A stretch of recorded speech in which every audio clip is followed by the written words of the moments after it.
قابل احترام بزرگوں اور دوستوں، ہم سب اچھی طرح جانتے ہیں کہ اس دعوت کے کام کے ذریعے سے اس کے سوا کوئی مقصد نہیں ہے کہ پوری امت پورے دین پر پوری حقیقت کے ساتھ آ جائے، اور نہ صرف یہ کہ پورے دین پر بلکہ ہر فرد امت خواہ مرد ہوں یا عورتیں، نہ صرف یہ کہ دین پر چلنے والے ہوں اور دین پر چلنے والیاں ہوں، بلکہ دین کو زندہ کرنے کی محنت کرنے والے اور دین کو زندہ کرنے کی محنت کرنے والیاں بن جائیں۔ جمی ما جاء بہ النبی صلی اللہ علیہ وسلم، کہ جو کچھ حضور پاک صلی اللہ علیہ وسلم لے کر دنیا میں تشریف لائے وہ پورا کا پورا پوری امت میں مشرق سے لے کے مغرب تک، شمال سے لے کے جنوب تک اور قیامت تک کے زندہ ہو جائے، یہ مقصود ہے۔ اور یہ اس وقت تک نہیں ہوگا جب تک کہ اس محنت کے اندر خواتین اور مستورات کو بھی شریک نہ کیا جائے،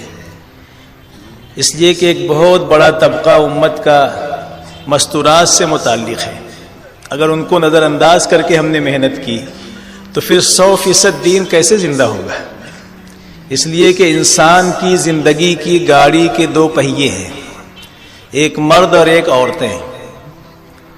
آپ سوچ رہے ہوں گے یہ بیان کیا شروع کر دیے؟ اصل میں اس وقت جو ہے مستورات کے کام کے امر کا مذاکرہ ہے، اس لیے مستورات سے متعلق بات عرض کی جا رہی ہے۔ ٹھیک ہے، اب سمجھ میں آ گئی نا بات؟ تو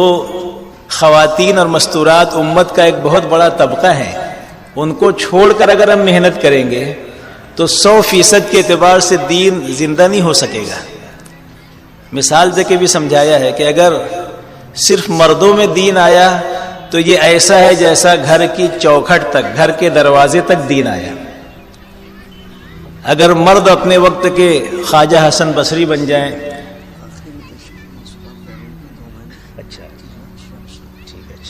جی، تو مرد اپنے وقت کے اللہ والے بن جائیں، شیخ عبد القادر جیلانی رحمۃ اللہ علیہ کے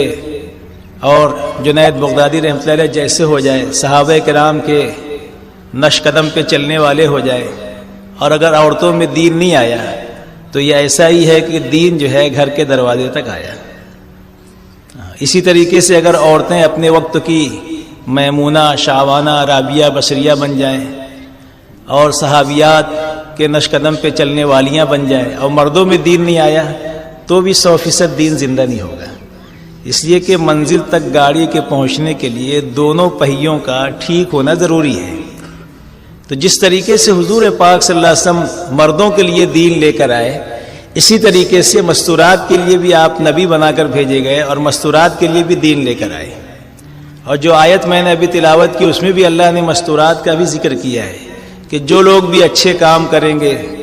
چاہے وہ مرد ہوں یا عورتیں، من ذکرین او انثی، بشرطے کہ وہ ایمان والے ہوں، ہم ان کو حیات طیبہ، پاکیزہ زندگی عطا فرمائیں گے۔ اس لیے مستورات کو بھی محنت میں اللہ کے نبی نے صحابہ کے ساتھ صحابیات کو بھی شریک کیا ہے۔ حضرت بلال رضی اللہ عنہ کے ساتھ آپ جا کر مستورات میں بھی خطاب فرمایا کرتے تھے۔ عیدین کے موقع پر خصوصی خطاب مستورات سے بھی آپ کیا کرتے تھے، اور مستورات بھی بہت سی باتیں آپ سے پوچھتی تھیں کہ آپ مردوں کے لیے بھی نبی بنا کر بھیجے گئے اور عورتوں کے لیے بھی نبی بنا کر بھیجے گئے، میں عورتوں کی طرف سے نمائندہ بن کے آئی ہوں۔ اور وہ اصل حضرت اسماء کا واقعہ جو ہم سنتے ہیں، اشارتاً میں نے عرض کیا کیونکہ وقت کم ہے نا،